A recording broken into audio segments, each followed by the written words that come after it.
one even knew about it. There were 6 cases in Britain, and that was it. So I think now we're up to 219 confirmed and like 70 suspected this morning, including... In the United States? No, internationally. The U.S. has 2 confirmed and 6 suspected.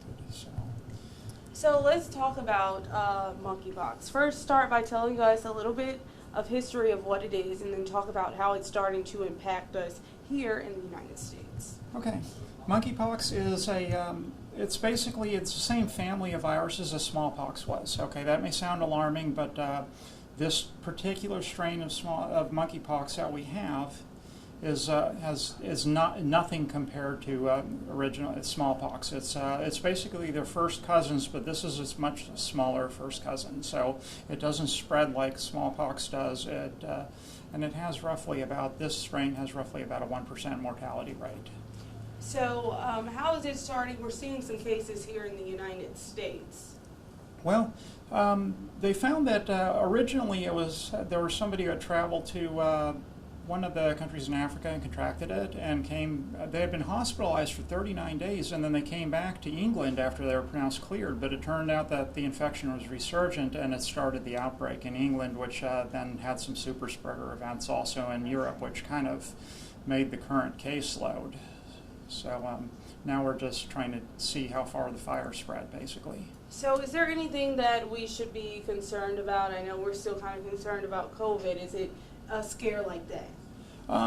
It's not quite as nationally dangerous as COVID is, because it's harder to spread, but it also spreads, though, through surfaces, which COVID did not do. You can sit, say, on a lounge chair by a pool and get it, which is something COVID could not do, and that's actually its main way of spreading. It can spread by droplets too, but any mask will keep it out, so we're set on that. The problem is it's more dangerous to little kids and pregnant women compared to the general public. The mortality rate is higher than 1%, and the rash can be quite disfiguring, actually. And I read a little earlier that the CDC is preparing vaccines just in case. Yes, they released 1,000 doses of the, I think it's the Jynneos vaccine, which is made for monkeypox, and that is to be used on healthcare providers in areas where monkeypox is active and close contacts that are at risk for developing it. Because one nice thing about this, unlike COVID, you can vaccinate like a day or 2 after exposure, and it will actually head it off.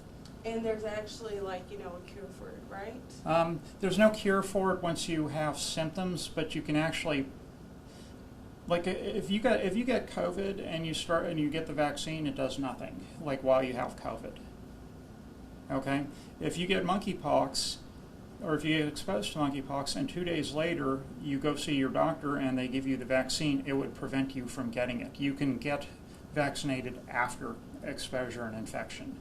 You just can't do it once you start getting symptoms. And so, last question, should we be scared here in the Arklatex? We should keep our eye on it. This does have the potential to cause significant problems. Okay, think a swimming pool that someone sits on the chairs and starts a local outbreak. Okay, that's the kind of burn I think this is going to do. I think it's going to be a summer-based thing, because that's when people are, number one, have their skin bare, and number two, they're in close contact, like swimming pools, water parks, dance clubs, stuff like that. And number three, everyone's tired of being inside. So.